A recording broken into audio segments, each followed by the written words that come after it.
Estamos ya listos para este cierre de edición. Hay muchos temas. Hoy vamos a arrancar, por supuesto, con lo fuerte, que es la economía. Pero antes que nada, saludo a la mesa. Carmela Bárbaro, ¿cómo estás? Bien, buenas noches. Bienvenida. Es una suerte de lunes para nosotros. Osvaldo Quiroga, ¿cómo le va? Muy bien, ¿cómo va? Bueno, y le agradezco mucho hoy a Nicolás Dovsky.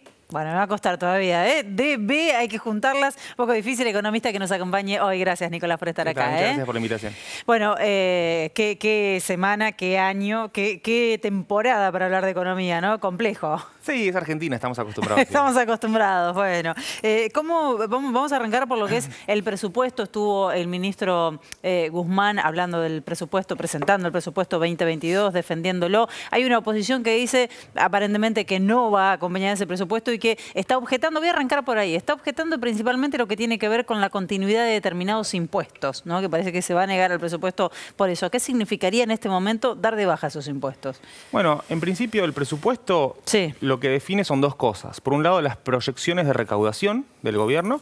Son proyecciones porque el gobierno decide cuánto va a recaudar. La recaudación es una variable de la economía. En todo caso, el gobierno decide qué impuestos hay, qué alícuotas, pero después cuánto se recauda depende de lo que pase. Claro. Cuando la economía crece se recauda más, cuando hay más inflación se recauda más. Pero lo que sí fija claramente son los gastos. O sea, los presupuestos de qué es lo que va a gastarse con ciertos criterios. Obviamente, la proyección que se hace de la recaudación permite estimar cuánto se va a gastar. Ahora, si vos terminás recaudando más que lo que dijiste, tenés más recursos para gastar. Si terminás recaudando menos, tenés menos recursos para gastar. Sí. En ese sentido, el presupuesto define una serie de líneas de qué es lo que se pretende recaudar. La discusión no es tanto respecto a la continuidad de los impuestos en sí, sino a las alícuotas o sobre todo a ciertos valores pisos o topes que tengan los impuestos. Por ejemplo, en bienes personales, a partir de qué montos empiezan a cobrar, que es un valor nominal en pesos que se puede actualizar conforme a la inflación. Esas son algunas de las discusiones. El punto central es que donde sí es taxativo el presupuesto es en la autorización del endeudamiento externo. El presupuesto fija en qué porcentaje o en qué cuantía el Estado está autorizado a endeudarse. Y acá es uno de los puntos salientes de la cuestión del Fondo Monetario, que es que el endeudamiento con el Fondo Monetario no solo no había sido autorizado por el presupuesto en ese momento del año 2018, sino que tampoco pasó por el Congreso como una adenda posterior.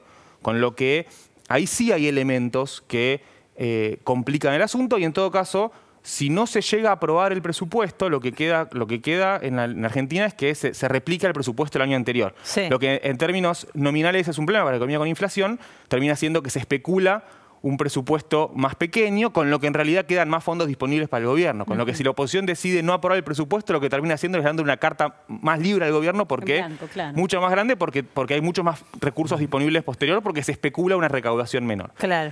Pero sobre todo lo que condiciona es el tipo de negociación con el Fondo Monetario, que es el punto central de la discusión actual. ¿Qué pasa con el acuerdo con el Fondo Monetario? Y sobre todo, cuáles son los condicionamientos que eso puede tener para la organización del gasto del Estado. Porque el presupuesto en gran medida lo que define es en qué va a gastar la plata el Estado, en qué va a gastar en jubilaciones, en educación, en seguridad, en salud. Un montón de temas que son centrales, no son menores y que afectan a la enorme mayoría de la población. Y en ese sentido, la discusión por el presupuesto no es una discusión menor, pero está cargada de condicionalidades externas e internas. Sí, claro, bueno, qué complejo, ¿no? Perdón. No, digo, en los términos que se está negociando con el Fondo Monetario Internacional, casi que tiene que salir el presupuesto, ¿no? Sí, en realidad, no sé si el punto tanto es que salga o no salga el presupuesto. En todo caso, el presupuesto no puede dejar de tener en cuenta las posibles resultados del acuerdo con el Fondo Monetario. Hasta uno podría decir que, en cierto sentido, el presupuesto ya incluye cierta previsión de que algún acuerdo va a haber, porque de hecho el presupuesto ya incluye la disminución en términos reales, en algunas partidas. ¿Cómo cuáles? Por ejemplo, algunas partidas vinculadas a algunos elementos de la protección social. Hay algunos que están un poco a la baja, otras que están al alza. No es un presupuesto de ajuste, pero tampoco es un presupuesto de expansión el que se está discutiendo. Es un presupuesto moderado. Y en ese sentido, la moderación, en gran medida, puede tener que ver con lo que uno espera que se precondicione. No porque el fondo esté mirando el presupuesto diciendo ustedes tienen que hacer esto sí o esto no, como pasaba en el pasado. No está pasando en Argentina. Bueno, pero está diciendo tienen que reducir la emisión, tienen que bajar el déficit. Argentina no está bajo acuerdo con el fondo en un sentido de que el fondo esté obligando al país a tomar ciertas decisiones. El Fondo Monetario no está delineando la política económica como pasaba en otros momentos. ¿Qué ocurre con el tema de inflación, ¿no? 33% es lo que estima el ministro. ¿Esto puede medirse, puede anticiparse cuando no pudo, lamentablemente, anticiparse el año pasado? ¿No? Estamos pasando el 45%. Lo que pasa es que, de nuevo, el presupuesto la proyección de inflación que se hace en el presupuesto es la proyección con la cual se calcula la recaudación fiscal del año que viene y con eso se calcula o se aprueban los gastos que se van a hacer el año que viene. Todos los gobiernos de la historia argentina han subestimado la inflación. Claro. Porque eso les da margen para tener gasto discrecional en el futuro. Ese gasto discrecional, que es algo por ahí visto de forma muy negativa por algunos economistas ortodoxos, en esta pandemia se ha probado absolutamente necesario. Que los gobiernos tengan gastos discrecionales, que los gobiernos tengan recursos a disposición para hacer frente a emergencias, se ha demostrado algo absolutamente necesario en todo el mundo. Brasil, por ejemplo, que tiene una lógica diferente, el gobierno estuvo sin recursos para hacer frente a la pandemia debido a estar trabados en el año 2021 los recursos extraordinarios. Entonces, es totalmente lógico que el gobierno ponga una pauta inflacionaria en el presupuesto menor que la que se puede esperar. Porque eso implica que si hay una recaudación mayor, porque la inflación va a ser mayor, va a haber más recursos disponibles. Igual, 33% es la proyección. Sí. A ver, a mí no me parece menor, quiero decir. Claro. Ahí, respecto a eso, el punto central de qué implica la inflación. Efectivamente no es una inflación menor, efectivamente es una inflación mediana, si se quiere. Digamos, Argentina ha tenido historia mucho más grande, ha tenido inflación mucho más grande, también ha tenido inflación mucho más chica. No es un dato menor. Ahora, lo importante cuando hablamos de inflación es ver cómo se mueven todos los precios relativos, no solamente los precios del consumidor. El dato central cuando hablamos de inflación, que muchas veces se olvida de mencionar, es qué pasa con el salario. Es qué pasa con los salarios reales. Y efectivamente, en los últimos 3 años, el salario real argentino ha caído. 2018, 2019 y 2020 ha caído. 2017 había subido un poquito, 2016 también había caído. Quiere decir, venimos de los últimos 5 años, solamente un poquito en 2017 subió el salario real. Miramos lo que pasó con el salario en dólar, nos queremos morir todos. Sí, el salario en dólares también. Eso hay que ver qué cuenta, qué dólar uno se hace. Efectivamente, el salario en dólares en Argentina está más bajo, pero el más importante es el salario real, que es el que marca el poder adquisitivo, claro. Porque en todo caso, el salario en dólares importa a la hora de ver cuánto nos cuesta viajar o cuánto nos cuestan ciertos productos importados. Pero lo que importa es el salario real y el salario real en el 2021 está subiendo. Está subiendo poquito, sobre todo para el sector del trabajo registrado. Está un poco más rezagado el trabajo informal. Pero en los últimos meses, todos los meses, si bien la inflación es importante, salió el dato 2,5 de este mes, es un dato importante como inflación mensual, el salario real todos los meses un poquito está subiendo. ¿Qué quiere decir? Que el poder adquisitivo un poquito, no mucho y sobre todo no mucho en relación a lo que se ha venido destruyendo en 2018, 19 y 20. 3 años seguidos con los 2 gobiernos distintos.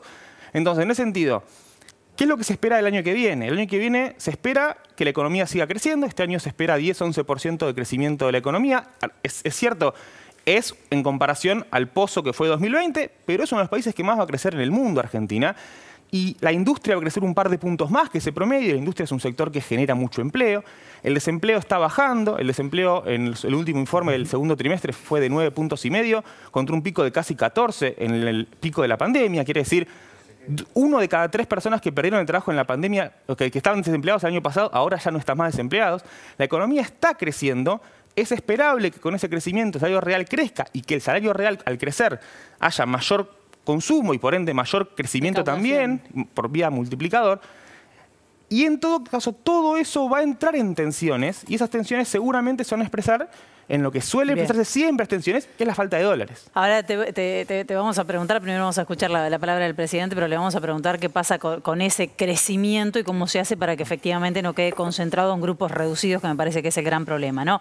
El presidente estuvo hoy en Tucumán, donde justamente se plantea la necesidad de federalizar, si se quiere, ¿no? El país, justamente el gabinete se reúne allí con esta perspectiva. Hablo de diferentes temas con el equipo de la televisión pública, compartimos justamente algunas de sus declaraciones. Sí, en verdad es lo que nosotros llamamos las reuniones en las capitales alternas, que son reuniones que hacemos con gran parte del gabinete y vamos yendo a distintas provincias con el propósito de ver in situ lo que está pasando en cada lugar y poder escuchar y poder tener un diálogo claro entre los gabinetes provinciales y los funcionarios nacionales. Así que muy contento de estar hoy en Monteros. Bien, el tema fundamental, Fondo Monetario Internacional, ¿sí? El acuerdo, ¿se está cerca?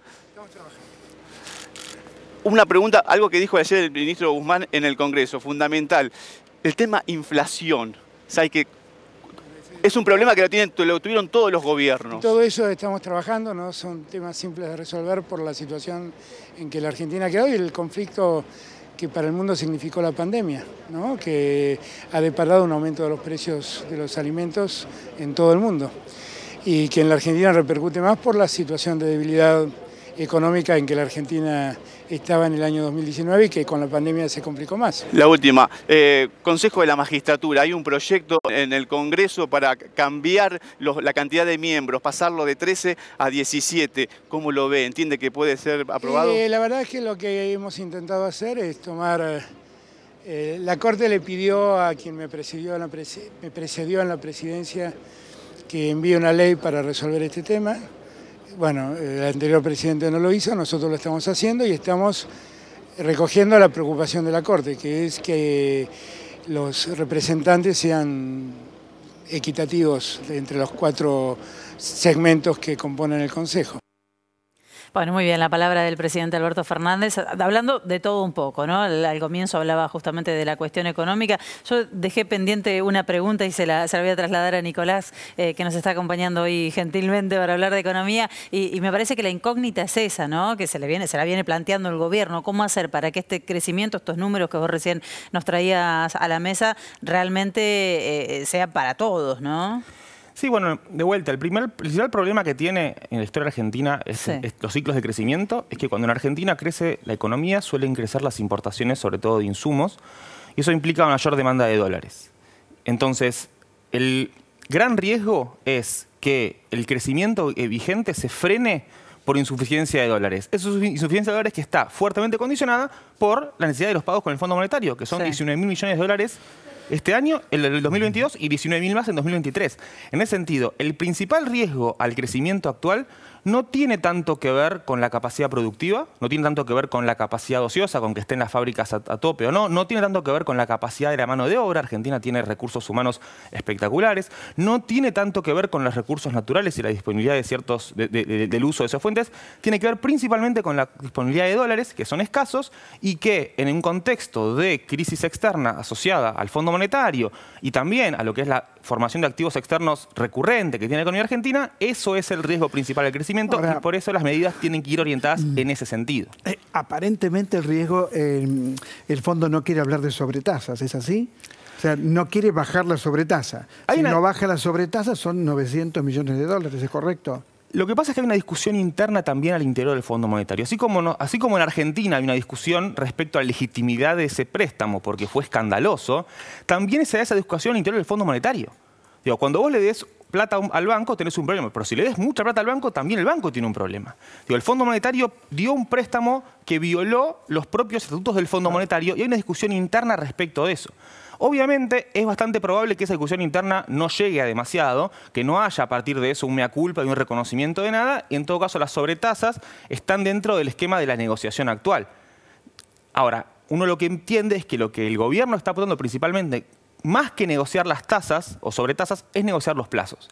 Eso es lo principal que tiene en mente el gobierno. Porque, déjenme crecer y negociar. Sí, o patear para adelante, porque efectivamente el gran problema, más allá de la magnitud de la deuda, que fue el crédito más grande de la historia del Fondo Monetario, para tener en cuenta la magnitud que fue, es que se estableció un repago en 4 años de esa deuda. Digo, el préstamo que se tomó con el 2018 fue una cosa bochornosa, que generó un condicionamiento enorme, y entonces el problema actual es que lo que hay que pagarle al Fondo Monetario el año que viene es un 50% más que el superávit comercial que tiene el país este año. Es una cantidad enorme y entonces el gran punto, por más que se puedan reducir un par de puntos, claramente el gobierno lo que está apuntando para tener algún tipo de sostenibilidad es a postergar los plazos y en todo caso ver qué tipo de negociación se puede hacer, si hay quita o no hay quita en ese marco. Pero lo principal, entiendo yo, en la cabeza del Ministerio de Economía actual es el plazo de los pagos. Bien, Nicolás, gracias por estar aquí acompañándonos hoy. Gracias a ustedes. Vamos a cambiar de tema, nos vamos a ir a Jujuy, donde hay una denuncia muy grave. Un policía infiltrado durante 3 años en una radio comunitaria. Denuncian que el gobierno de Gerardo Morales infiltró a un policía en un medio alternativo. Integrantes de Radio Pueblo y de la Biblioteca Popular Niños Pájaros se presentaron ante la Unidad Fiscal Federal de Jujuy para formalizar una denuncia por espionaje ilegal contra el agente Rodrigo Ezequiel Rosales. Los comunicadores y militantes sociales explicaron que a mediados de 2018, Rosales, por entonces apenas Ezequiel, se inscribió en uno de los talleres gratuitos de comunicación y que en 2019 se le ofreció sumarse al staff fijo de Radio Pueblo. En octubre, una mujer se presentó en la sede de Radio Pueblo como expareja de Ezequiel. Relató que fue víctima de violencia por parte de él. Por protocolo, el hombre fue desvinculado de inmediato. Al mes siguiente, un vecino reveló la verdadera actividad de Rosales. Nos dijo que era policía. Empezamos a hacer averiguaciones y a atar cabos. Así encontramos en el Boletín Oficial de Jujuy su nombramiento como policía y que su primer nombre era Rodrigo. También descubrimos que nos había dado un número de documento falso cuando le hicimos el carnet de prensa, expresaron los damnificados. Hoy se realizará una conferencia de prensa frente a la Casa de Gobierno Provincial para denunciar este caso y exigir explicaciones a las autoridades. Dirigentes de diferentes sindicatos como FATPREN y CIPREVA expresaron su solidaridad ante lo ocurrido. Bueno, ¿alguien le va a preguntar algo a Gerardo Morales sobre este tema? Porque, claro, la cuestión es el silencio abrumador al respecto, ¿no? Cuando deberíamos estar todos manifestándonos para que efectivamente haya una respuesta a estas prácticas verdaderamente las creíamos ya desterradas. Esto comienza en la Biblioteca Niños Pájaros, se llama. De la Biblioteca Niños Pájaros nace la radio comunitaria Pueblo. ¿Qué ocurre? Un infiltrado durante 3 años de ninguna manera puede ser alguien que no esté vinculado con Gerardo Morales o con el gobierno de Gerardo Morales. Mañana miércoles, ¿qué hace Gerardo Morales? Citó a todos los jueces a su despacho, a todos los jueces. O sea, el Ejecutivo no puede citar a los jueces a su despacho. En el para Palacio hablar de Tribunales va a ser. ¿Para hablar de qué? Va a ser en el Palacio de Tribunales. ¿Para qué lo citó? ¿Para qué lo citó? Entonces, esto es parte de tema Milagro Salas, tema persecución a cualquier opositor, tema castigo a cualquiera que piensa diferente a Gerardo Morales. Es una verdadera también vergüenza, hay que decir, una verdadera voy a decir vergüenza. algo que por ahí va a sonar antipático, pero es un señor que infiltrado en 3 años no encontró ninguna causa grave para denunciar también. O sea, no hay ningún motivo que justifique, porque digo, por más que Gerardo Morales encuentre que un juez o un fiscal tenga un papel firmado, ponele, que diga que consideraban riesgosa la radio o la actividad, digo, si después de 3 años vos no tenés nada para denunciar, no hay justificación. Bueno, hay dos causas armadas por grafitis, en la por biblioteca, grafitis. por grafitis. Chico, por eso te digo, no hay una. Bueno, pero Milagro Sala, ¿cómo fue presa? Y Milagro Sala, Milagro pasa, ¿cómo la detuvieron? O sea, hay una persecución hacia todo tipo de movilización o manifestación en Jujuy. No, pero lo de mañana no es es legal. No puede el Ejecutivo citar a todos los jueces para charlar con ellos. ¿De qué va a hablar? Canasta navideña, les va a dar una canasta navideña. ¿Qué va a hacer? ¿Los va a saludar por el 24? No, sabemos que no. Lo más probable es que sea para disciplinar. Los jueces fueron citados, le dijeron que se van a enterar del motivo de la citación cuando estén en el lugar. ¡Sorpresa! ¿Te imaginas si lo hiciera esto que sería escandaloso Alberto en cualquier otro lugar? Claro. O Cristina. Sí. ¿Se imaginan lo que sería esto, no? La tapa de Nación, Clarín, todos los diarios diciendo un horror. Pero este es el estilo de Gerardo Morales. Este es el estilo de él. Todos sabemos que Milagro Sales está presa porque sí. Porque sí. Porque desafió el poder de Gerardo Morales, porque construyó, porque trabajó para los más humildes. Por eso está presa. Es muy fácil para ellos, porque controlan totalmente el Poder Judicial, armar una causa. Bueno, la constitución del Poder Judicial en Jujuy también, ¿no? Tiene mucho para objetar, pero bueno, es la vista gorda con Jujuy y con Morales. Evidentemente me pregunto por qué el radicalismo no sale a decir nada. Digo, este es el radicalismo que va a traer reformas. Esto es el radicalismo, pero es el mismo radicalismo que se cayó también cuando nos enteramos que el gobierno Mauricio Macri envió armas a Bolivia acompañando un golpe de Estado, digamos. Exactamente, y ahora pelean entre ellos para ver quién es más de derecha. Esa es la gran lucha que tienen. Pero ¿cuál es el futuro del radicalismo si ni siquiera cuando se violan todas las normas legales sale a hablar? ¿Por qué no habla Lustó, por ejemplo? Por ejemplo, digo, ¿por qué no habla el sector del radicalismo o alguno de estos dos sectores que están peleando, tan callados como Gerardo Morales es uno de los que quiere ser presidente, ¿no? Sabemos que dentro del radicalismo hay muchos. Morales viene con un perfil bastante alto, lo llaman mucho algunos medios de Buenos Aires. Independiente, no solo que tiene ganas, sino que tiene posibilidades en su propia interna. Apuntó contra Larreta en estos días, digamos, habla mucho con los medios de comunicación. La pregunta es, ¿alguien le va a consultar por esto? Casi se agarra trompadas con Lustó. Rompieron un vaso de vidrio en la discusión. Voló un vaso de agua. Sí. Exactamente. Pero es lamentable. Es lamentable lo que ocurre en Jujuy con la justicia. Es lamentable. Esto, yo lo leo y no lo puedo creer. Ezequiel Rosales, infiltrado 3 años. 3 años. Con documento falso, utilizando otro nombre. Digo, ni un poquito de vergüenza tendrá Gerardo Morales, ni un poquito así, como para percibir lo que está ocurriendo en su provincia. Lamentable. Nos quedan unos poquitos minutos. No sé si miraron las tapas de los diarios hoy, ¿la vieron? Sí, claro. Vamos a ver el informe y nos quedamos hablando de eso.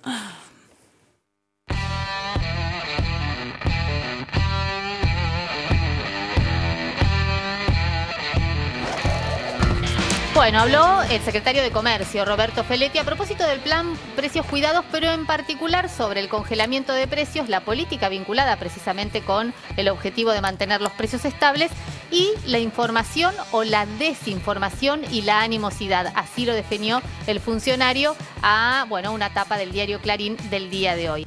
Obviamente sale a cruzar este título de que hay una marcha atrás tras el fracaso, ahí la estamos viendo. El título central de hoy del diario Clarín, ¿no? O que señala que hay una marcha atrás tras el fracaso del congelamiento de precios. Bueno, en principio, vamos cronológicamente. Bien. El congelamiento de precios se había dispuesto por 90 días, vence el 7 de enero y siempre se dijo que después del 7 de enero iba a venir un acuerdo de precios. Exacto. Que no seguía el congelamiento. Claro. Eso estaba previsto. Sostiene Feletti que el congelamiento no fracasó, no se puede decir que fracasó porque las mediciones que sigue haciendo el gobierno sobre los productos que están incorporados al congelamiento están dando entre 80 y 90% de cumplimiento tanto en precios como en abastecimiento. Es decir, el gobierno está, y en particular el secretario de Comercio Interior, está conforme con el resultado del congelamiento. Bueno, y efectivamente hoy el número de la inflación es un poco más bajo, es un 2,5. Bueno, y ahí alguna observación que hace Feletti, dice, tendremos que ver qué pasa con la inflación sin la carne. La carne empuja mucho el precio de la inflación, es decir, de algo ha servido este acuerdo de precios. Está bien que no es la maravilla el 2,5% de inflación, no vamos a coincidir todos pero va en eso. Bien, va bueno, bien. No es ni bueno ni malo, es menos que el mes pasado. Es un poco me menos parece que esa es la referencia para tomar en cuenta. De todas maneras, el tema es que es una opinión la que plantea, me parece, el diario en este punto, ¿no? No, pero es una mentira, porque pone la palabra fracaso, empujados por el fracaso. No hubo fracaso. Es un punto intermedio para precisamente negociar para el año 2022. No hubo ningún fracaso. No, que no estaba previsto que continúe, no hubo en realidad. Fracaso, exactamente. Claro, hay una manipulación, digamos. El domingo, un editorialista de Clarín publica que había muy poca gente el Día de la Democracia en la plaza. Flaco, date una vuelta un ratito y te vas a dar cuenta que había muchísima gente. No pueden escribir eso. Es decir, mienten sistemáticamente a favor, por supuesto, del partido político que Yo lo que les tengo que decir es representan. que nos tenemos que ir, porque ya son las 9 de la noche. ¿Sí? Gracias, Osvaldo. Gracias, Carmen. Vamos a volver a hablar de esto. Seguramente el tema de la carne, el tema de los precios, el tema de la inflación es uno de los temas que más nos preocupan y más seguimos. Gracias por acompañarnos. Mañana, 19 horas, aquí estaremos con Televisión Pública Noticias.